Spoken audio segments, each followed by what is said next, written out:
Sometimes when creating a design, you have to weigh the pros and cons of how to build it. For instance, in this design, there are elements that are easier to manage and to handle and move around in that layout when they are just shapes, and others are easier to handle when they are built dynamically using appearances. For instance, all these outlines in this design. And you see in this design, they build some elements that do not look good. So this one, for instance, and these. And then it's easier to handle that dynamically because then you can, for instance, take the direct selection tool and move this around and see if this can improve the design. That's a nice thing. And it wouldn't be as easy if you build that orange line, if that were a shape that you have for that, and then you cannot edit it. But on the other hand, we have these white stars inside of green stars. You see, it's not a stroke because the weight is different. So there are actually two shapes. And you see, I've built that using two shapes for that. Now, you could do that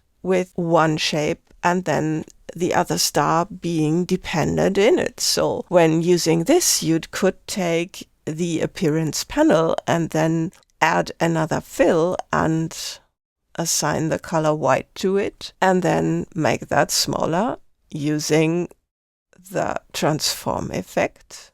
And you see, you could just make that one smaller, and then you could even move that around in there. And whenever you scale this, then the other one gets scaled as well.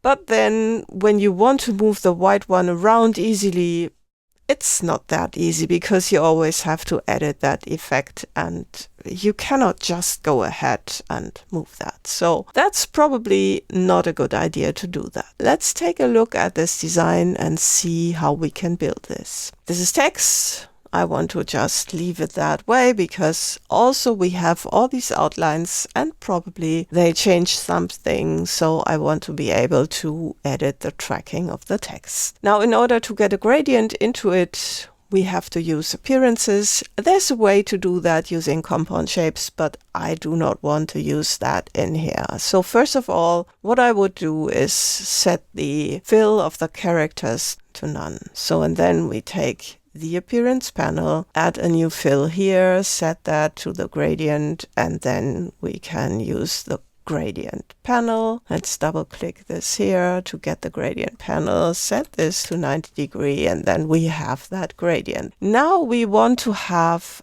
an outline around those two words. But since this in here should be filled as well, we cannot use the stroke for that. We have to use another fill. So let's just make a duplicate and assign that color to it. And now we have to make that look like a stroke. So let's go to Effects, Path, and Offset Path. I'm going to round this here. And it's so large now that everything is filled in here, but that's of course too large. I do not want it that thick. So we're just going to OK, and then going to Effect, Pathfinder, Add, and then another offset path. And then I'm going to reduce that. It now looks like a stroke, but we have all of these in here filled. And then let's set this to round. That doesn't look nice in here, so let's keep it like that. So we have offset path, then add, and then offset path again. So that's nice. Now the next thing we need is that orange stroke that runs around that text and the stars. So what we would need to do is just select them all and group them.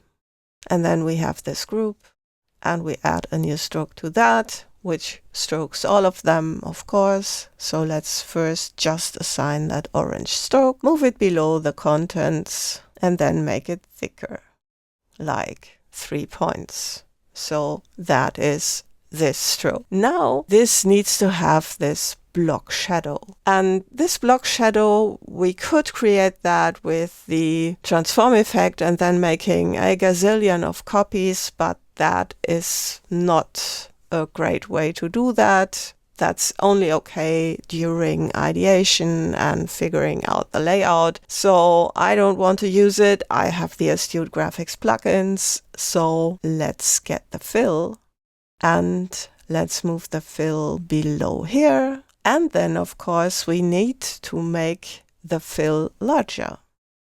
I'm going to show you why. So let's assign that block shadow effect.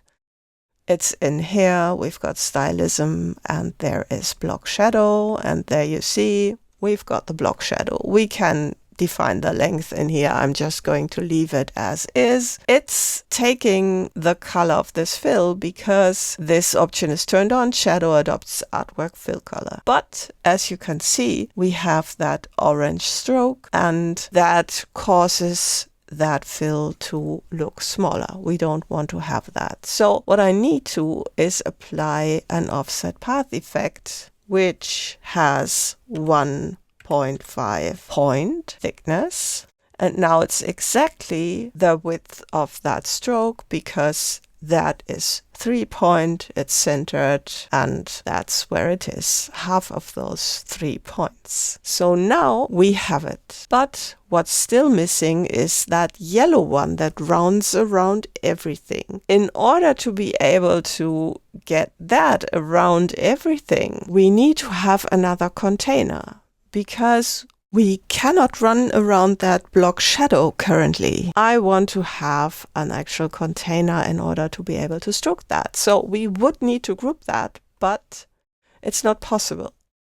You cannot directly group the group. We could add another object to it and then group that, but we don't need another object. So what can we do? We can use the layer for that. I'm going to the layers panel, and here we have this group inside of there. So what we can do is apply that to the layer. I can target this layer, and then you see we've got another container. We can add a stroke to that, which I'm going to color in yellow, 3 points, and move it below the contents, and then it runs around everything else. And now we have built this design in a way that everything can be changed. Again, we can take the text tool and edit that text or change the tracking of it. I can take the direct selection tool, select those stars, move them around, and you see it automatically gets a shadow, and I could move it somewhere else. Of course, I could move around these like this. So it's a pretty flexible way of setting up this design so that everything can be changed and adjusted until I like that.